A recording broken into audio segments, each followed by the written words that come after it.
Hi, my name's Gav and welcome to the channel. Look, when it comes to high performance power wings, the market is really heating up at the moment. And the BRM has just released their latest version, and I'm lucky enough to get my hands on the Kanaha, and I'm gonna run it through its paces. So today we're diving into what makes this next generation power wing tick and how it compares to my favorite at the moment, the Ozone Pocket Rocket. So if you want to find out how it stands up, stick around and you'll find out.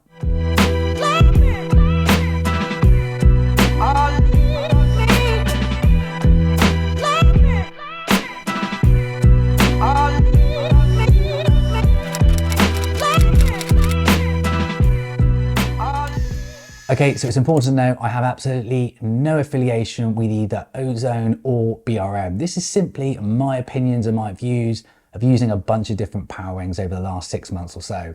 The sole purpose of this video and this channel is to raise money for Bear Cottage, the children's hospice based here in Sydney.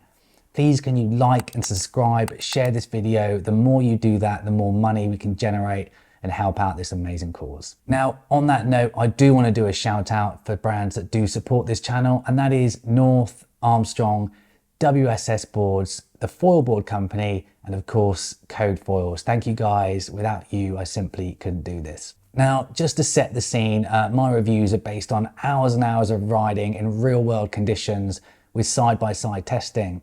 And as a result of that, the two power wings that really stood out for me have been the Ozone Pocket Rocket and this new BRM Canaha. Now, for me, these two power wings are clearly top of the class. But if you want a reminder of what I thought of the Ozone Power Wing, I'm going to put a link in the description below and also up here where you can check it out directly. But in summary, the best three things I loved about the Pocket Rocket were best in class upwind performance and greatest VMG of anything I've flown so far, a rock solid, almost sail rig feel when slicing through the wind, and best color scheme, build quality, and bar ergonomics of anything that I've used so far.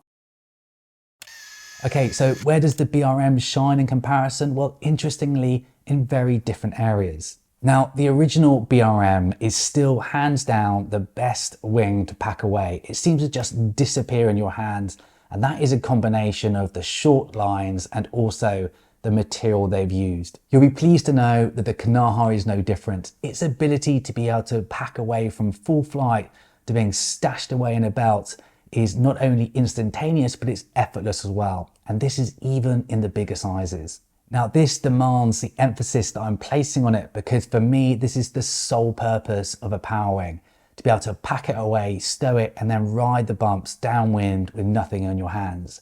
Anything that makes this easier is a massive advantage, and the BRM Canaha is miles in front of the pack in this department.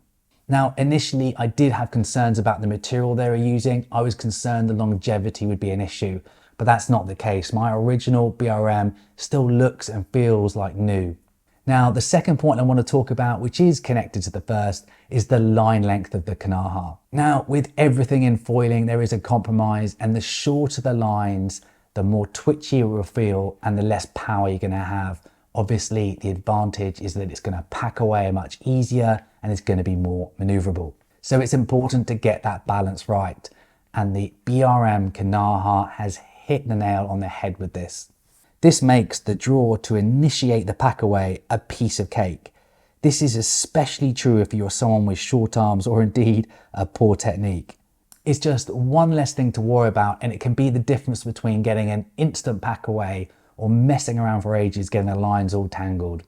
As I've mentioned, this also increases its turnability. So if you're after something that wants to be agile and turn really well as packing away into next to nothing, well, the BRM Canaha is definitely for you. Next up, I want to talk about the BRM feel. And what I mean by that is how fluid, juicy, and micro-sensitive it feels. And for all those cloud kite fans, well, you'll instantly recognize the DNA here. It's nimble and easy to turn on a wave. Put simply, it's maneuverable and intuitive. Okay, let's talk now about the upwind performance and stability in gusts. Now, this is where the original BRM really struggled and where everything else really overtook it as time went on. So as a result of that, the BRM Canaha has really focused on that stability, the gust control, and ability to tow upwind. Now, I will say this, that it's not in the same league as the Ozone Pocket Rocket for ripping up wind and being able to manage really strong wind conditions,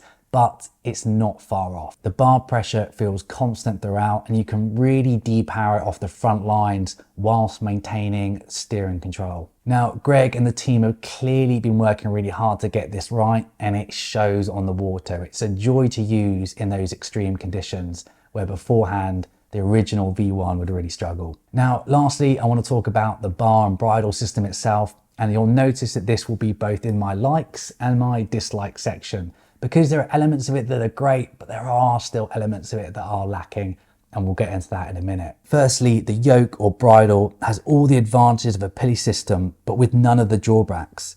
The advantages being an increase in ranges due to sheeting angles and improved responsiveness. The disadvantage of pulleys, of course, being that lines can get caught on them and generally complicating the bar. Now, the bar is simple, minimalistic, and refined. The huge improvement on the original is that it's light, small, and the top and bottom can be easily identified due to its asymmetric form. Now, this ongoing theme of its ability to pack away to next to nothing continues to the bar. Its size means that the package itself is the smallest that I've used to date. This allows you to put it away into the smallest of stash belts, and you can forget about it whilst you're downwind. Now, on that note, it is worth noting the new optional accessories that come with the BRM, and that is the harness line, the slim belt, and a hook are all excellent add-ons, and I would highly recommend getting them if you decide to go with the BRM. Now, that being said, the Ozone stash belt is simply the best on the market in my opinion, for its support, extra features like hook knife pocket, and the attachment points, as well as the stash lycra and its overall build quality. It's simply unmatched at the moment. Now, the first point I want to talk about is the lack of color identification for critical parts of the system. Now, if you've watched any of my previous videos, you'll know that this is a bugbear of mine, and for good reason. So you can imagine my disappointment when I opened the Kanaha and found this lack of leading edge color. Yes, there are these strips on the leading edge, but quite frankly, they're not enough. Now, I understand that this snow white color scheme is part of the brand association, but for something that's so important, I think they should have made an exception here. Likewise, untangling lines of the same color is an absolute nightmare and a complete waste of time. Yes, the Kanaha has now got one set of lines, different color, but again, in my opinion, that's just not enough. It really needs each sets of lines to be individually colored, and this color scheme standard across the range of their Parawings. And then lastly, the lack of color in the bar. Look, the saving grace is that it's asymmetric, so you still know which way is up and down, but some color would have really helped with identifying that when there's lots of things going on. Look, for me, this is just so important, and I think it's a relatively easy fix.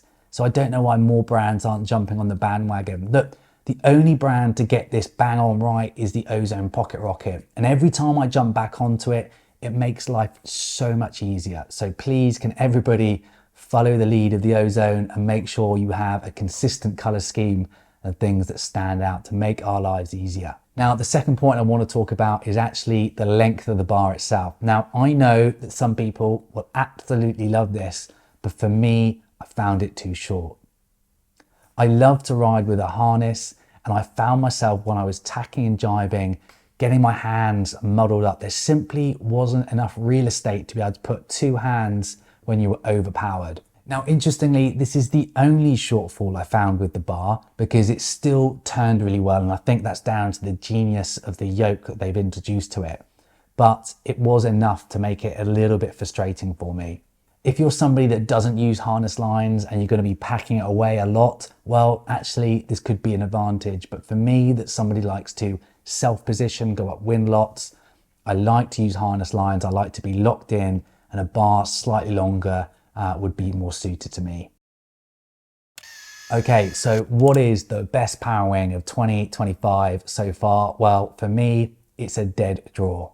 If you could combine the upwind performance, top end power and bar feel of the Pocket Rocket with the Kanaha's agility, sensitivity, packability and line length, well, honestly, I think you'd have the world's most perfect parawing. In essence, if you're somebody that wants to be locked in, full power, go upwind long distances, ins and outs, well, the Pocket Rocket is going to be the parawing for you. An alternative, if you want something that's nimble, maneuverable, has real world packability and playfulness, well, the BRM Canaha is the one you want to get. They're both incredibly good parawings and you won't go wrong with either one of them you choose. It all just depends on the style of riding you want to do and the conditions that you're exposed to mostly. Look, if this has helped, please give it a like, share, subscribe, do what you can. It really helps me, my channel and my cause out. I hope you've enjoyed it. I hope you got something out of it and we'll see you on the water again soon.